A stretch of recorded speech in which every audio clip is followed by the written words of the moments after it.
শোনো, তুমি কি সত্যিই প্রস্তুত তোমার জীবনের সবচেয়ে কঠিন সত্যটা শুনতে? তুমি কি সেই ব্যক্তি হতে প্রস্তুত যিনি মৃত্যুর বিছানায় শুয়ে আফসোস করে বলবে, ইস, যদি সেদিন সাহস করতাম? যদি তোমার ভেতরের মানুষটা দুর্বল না হয়, তবে কান পেতে শোনো। তোমার চারপাশের মানুষগুলো তোমাকে মিথ্যে সান্ত্বনা দিচ্ছে, কিন্তু আমি এসেছি তোমার মুখে সেই কঠিন সত্যটা ছুঁড়ে মারতে, যে সত্য তোমার ঘুমন্ত শক্তিকে জাগাবে। তোমার বিশাল সম্ভাবনা কেন ঘুমিয়ে আছে? কারণ তুমি নিজেই তোমার সবচেয়ে বড় শত্রু। তুমি প্রতিদিন তোমার অলসতার কাছে হার মানছ, আর সেই হারগুলো জমা হতে হতে তোমার জীবনকে একটা করুণ গল্পে পরিণত করছে। তুমি আজ দুর্বল নও, তুমি প্রতিজ্ঞা ভঙ্গকারী। তোমার নিজের সাথে করা সেই সব চুক্তিগুলো তুমি ভেঙে ফেলো দিনের পর দিন, আর এই অসততাই তোমার ভেতরের বিশ্বাসকে নষ্ট করে দিচ্ছে। আজকের দিনটি হলো তোমার ভেতরের সেই অলস আমিকে, সেই মিথ্যাবাদী সত্তাকে, সেই কাপুরুষতাকে চিরতরে কবর দেওয়ার দিন। আর কোনো কাল নয়, আর কোনো অজুহাত নয়। তোমার ব্যর্থতার মূল কারণ হলো এক গভীর মানসিক ব্যাধি, মানসিক আলস্য এবং তাৎক্ষণিক আনন্দের তীব্র নেশা। তোমার মন সবসময় সহজ পথ চায়, আরামের পথ চায়। যখনই কঠিন কিছু করার সময় আসে, তোমার মন দ্রুত তোমাকে ফোন, সোশ্যাল মিডিয়া বা সস্তা বিনোদনের দিকে ঠেলে দেয়। তুমি ভুলে গেছো স্থায়ী আনন্দের জন্য প্রয়োজন দীর্ঘকালীন কঠিন সংগ্রাম এবং ত্যাগ। তুমি তোমার জীবনকে কেন একটা সস্তা টিভি শো বানিয়ে ফেলেছো, যেখানে তুমি শুধুই এক দর্শক? তুমি কাজ করছো না, তুমি শুধু দেখছো।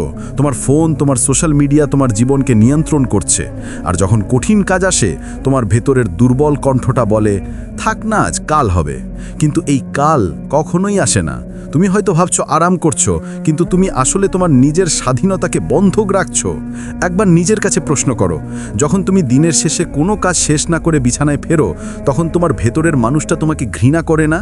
সেই অনুশোচনার ভার নিয়ে আর কতদিন চলবে তোমার জীবন? এই অনুশোচনার বিষ পান করে আর নয়। এখন সময় সেই যন্ত্রণা আর অনুশোচনাকে তোমার ভেতরের শক্তিতে রূপান্তর করার। তুমি যদি সত্যিই তোমার জীবনকে পাল্টাতে চাও, তবে শোনো, তোমাকে বুঝতে হবে স্বাধীনতা মানে যা খুশি তাই করা নয়। স্বাধীনতা হলো সেই সঠিক কাজটি করার ক্ষমতা রাখা যা তুমি জানো তোমার করা উচিত। শৃঙ্খলা হলো দাসত্ব নয়, শৃঙ্খলা হলো স্বাধীনতার প্রবেশদ্বার। তুমি যদি তোমার অলস মন এবং আবেগের দাসত্ব থেকে মুক্তি চাও, তবে তোমাকে কঠোর হতে হবে। এই কারণেই শুরু হচ্ছে তোমার জীবনের সবচেয়ে কঠিন, সবচেয়ে কঠোর পরীক্ষা, তোমার নিজের সাথে করা 30 দিনের চরম মানসিক পরিবর্তন চুক্তি। এই চ্যালেঞ্জে আরামের, আলস্যের কোনো স্থান নেই। এই 30 দিন তোমাকে তোমার ভেতরের সবথেকে কঠিন যোদ্ধাটাকে জাগাতে হবে। এটাই তোমার মুক্তির পথ। এই চরম পরিস্থিতি থেকে বেরিয়ে আসার জন্য তোমার চাই লোহার মতো দৃঢ় শৃঙ্খলা এবং সুনির্দিষ্ট কর্মপরিকল্পনা। প্রথম কাজ, ঘুম থেকে ওঠা। অ্যালার্ম বাজার সাথে সাথেই লাফ দিয়ে বিছানা ছাড়ো। তোমার মনকে ভাবার কোনো সুযোগ দিও না। এরপর দিনের সবচেয়ে কঠিন কাজটি সকালে সবার আগে শেষ করো। এটা শুধু একটা কাজ নয়, এটা তোমার মানসিক পেশির প্রশিক্ষণ, মেন্টাল মাসল ট্রেনিং। কঠিন কাজটা শেষ হলেই তোমার মন সারা দিনের জন্য জিতে যাবে। এটা তোমার আত্মবিশ্বাসের ভিত্তিপ্রস্তর স্থাপন করবে। তোমার রুটিন এমন হবে যেন তা তোমাকে রক্ষা করে, শৃঙ্খল না হয়। এরপর তোমার জীবনের সবচেয়ে ক্ষতিকারক উপাদানগুলোকে দূর করো।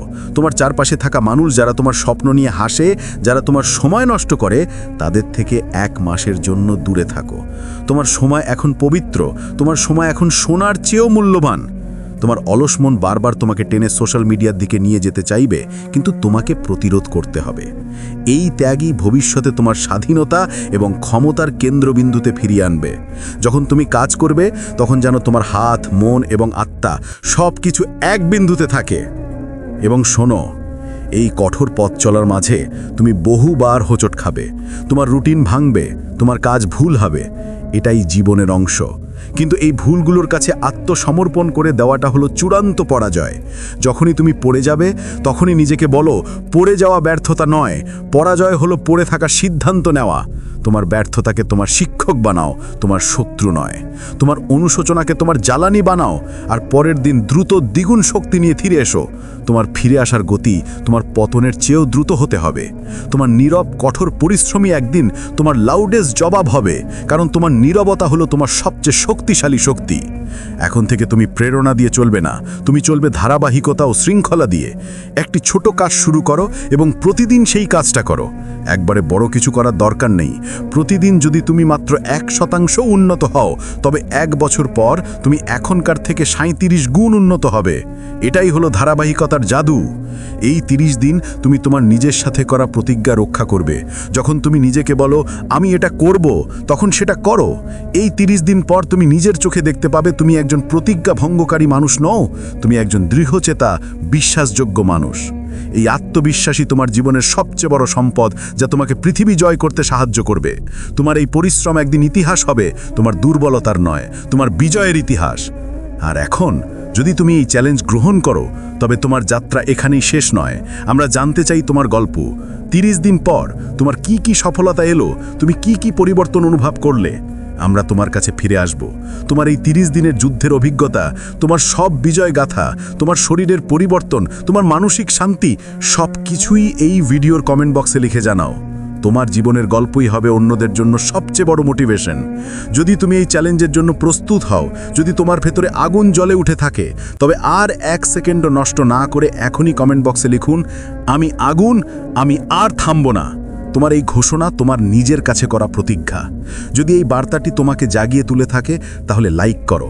এই তীব্র শক্তি যেন অন্যদের মধ্যেও জাগায়, তাই শেয়ার করে দাও। আর তোমার এই নতুন শক্তিশালী জীবনের প্রমাণ দিতে এবং আমাদের পরবর্তী ভিডিওটি মিস না করতে চ্যানেলটি সাবস্ক্রাইব করে ঘন্টাটি বাজিয়ে দাও।